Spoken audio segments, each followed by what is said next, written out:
What's up?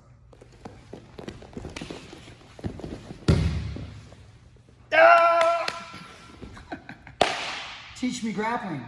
Check out my buddy Vlad's rolling Kneebar. Hey guys, how are you? Vlad Koulikov here. Welcome to Brian Peterson's channel, Teach Me Grappling. Today I'll be teaching me grappling. My uki today is Steven Ramos, world combat wrestling champion and all sorts of studs. He comes to our Sambo Sunday. Thank you, Steven. Glad to have you here and thank you for helping out today. So guys, listen, I posted recently a Sambo rolling Kneebar done with a belt grip or a belt grip or whatever, and it for some reason this particular video caused a lot of ruckus, in a good way, a lot of comments and all that stuff. So Brian, and I spoke, and he said it used to be a go-to move back in the 90s without the gi, etc., etc. So we decided to collaborate a little bit. And Brian, thank you for opportunity to share my expertise. So let's cover rolling Kneebar. All right, guys, it's going to be a little lengthy. All right, so bear with me. Number one, gripping. Okay, what kind of grip do I need? Almost anything, guys. Any kind of grip without the gi, right? It could be a wizard grip, could be an underhook grip. I could be gripping his far leg over the shoulder like this. I could be headlocking him with the wrist. Or finally, I could have a Russian 2-on-1. Okay, guys, all those grips are available to finish your rolling Kneebar. All right, guys. Me personally, I prefer with underhook, right, or overhook. So you know what? Let me demonstrate the move real fast, and then we'll go into nitty-gritty and discuss details, entry, and finishing too.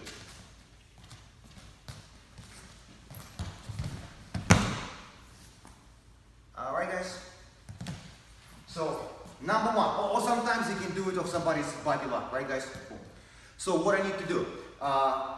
It's very good when partner comes towards you, so he literally will do 50% of the job for you. If I go out of nowhere, I gotta be real confident real fast. So normally I'll give push, Steven pushes back, and that's when I pull my trigger. So what I'll do as I pull with the underhook, I will step back like this and look at the foot position that I'm desiring to summon, right? It's alternating leg pattern. He's mine, he's mine. I don't want to do the outside. I don't want to do both feet to the outside or both feet to the outside of it, just like such. All right? Next thing, roll. Guys, when you roll, normally, I start like, let's say here, and then I roll, and I'm done. 1, 2, 3, 4, 5, 6 feet away, right? We don't want that. What we want to do, we want to do a somersault. So watch, I almost hop. Some people call it flying Kneebar, because I don't want to spike my head. I don't want to go far. I want to create as much momentum as a whirlwind. So hop like this. All right? So it will give your roll a lot of power, a lot of force, and more importantly, it will give you safety, me as a toy, because I will invert straight to my shoulders. My neck is never going to be under pressure, so to speak. Okay? Try to pull that move before Steven comes to complete halt. So watch. I'm here, he pushes, kind of stop, and then I go, no, push in, and immediately roll through. All right, guys? Common mistake, common troubleshooting. People start to bail, and what they do, I call it sausage on the grill roll, right? As opposed to rolling vertically, my head completely between, people start like feeling the mat, I put the knee down, and as I roll, I'm here, and you see my bite above Steven's knee. All he's got to do is pull it out. Or smash me, yeah. Where my bite, in fact, my bite should be above his knee. At one point, even if he tries to swallow, what happens, guys, a little spinal flexion that acts like a spring. Here, right, even if he smashes me, I can keep up and unwind him. All right, that's why I always roll in between my partner's legs. And a final detail on a rolling Kneebar, my first contact is behind Steven's knee. But when I'm rolling, I call shotgun action. I go like this. I slide my arm by the heel. I will try to do it as slow as possible. Watch. My first bite on the knee. Oh, and by the time I'm rolling through, I end up here. And the reason being, once he triangles his legs, I'm no longer in the Kneebar position. Now I have to clear that whizzer, all right? I have to rotate, and if Steven hangs up to me, I'm not even in the leg lock position, right? If I was clear, at least I can switch to the saddle. okay? So guys, often this move is referred to as a Victor roll. There was a Russo-Japanese sambist. He got kind of ripped off in tournaments in Soviet Union. He fled to Japan and started Japan there. Started Sambo in Japan. And he popularized jumping on bar and rolling knee bar. So that's why they call it often Victor roll, right? As in Victor Koga. However, the way he was doing it, he was not going in between legs. He was doing it the way Riley Bodycomb does. And Riley and I had a conversation about the differences, right? So what I'm saying, some people will roll to the outside here. And usually by the time I land rather, I'm not in a knee bar position, you know what I'm saying? I can stay on the leg, but then I have to like all this stuff. I'm not saying it's a bad version, but to me it's inferior. And the reason being, there's two reasons. Number one, when I roll between Steven's legs, that spinal flexion I mentioned comes to play. So even if he does not want to go, I will eventually propel him forward. Let me get there slow. If you resist, I keep it, I go here. But if I was rolling to the outside,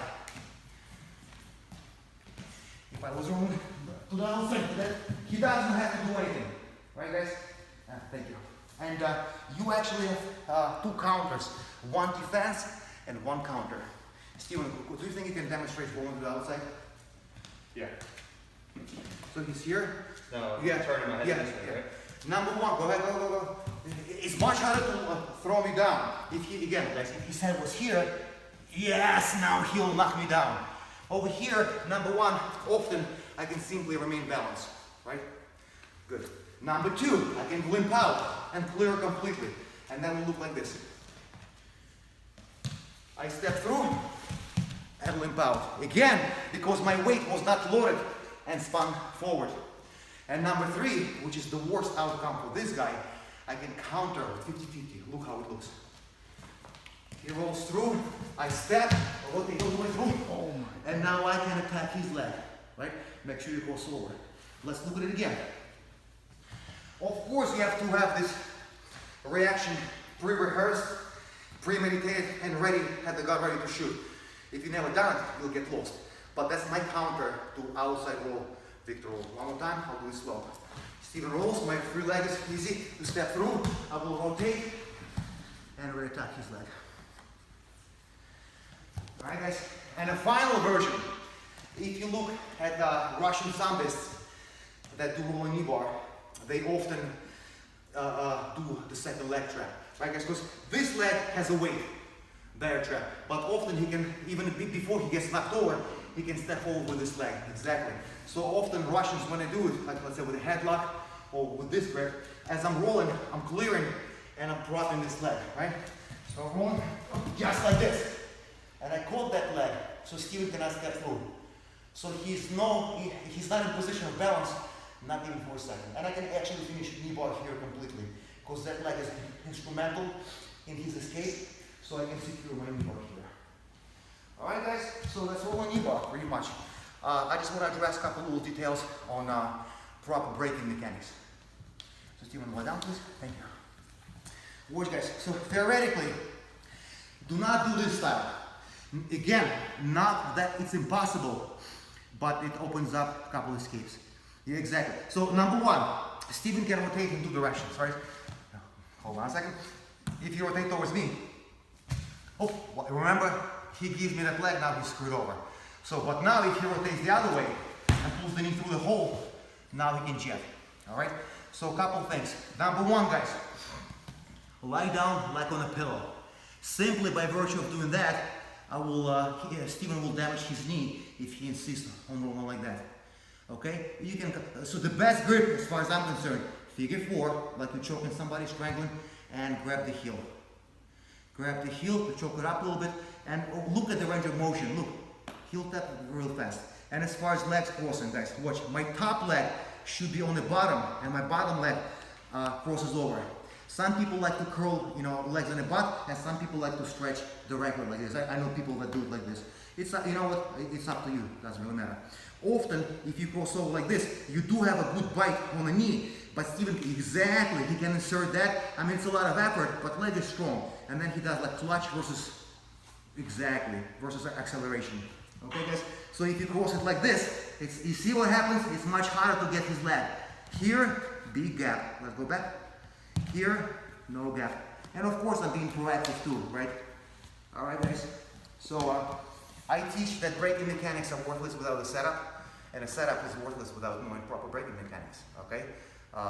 They have to be taught hand in hand. So I gave you a roll knee bar with as much detail as possible, and braking mechanics. Thank you very much, guys. If you like it, please comment, subscribe, and see you next time.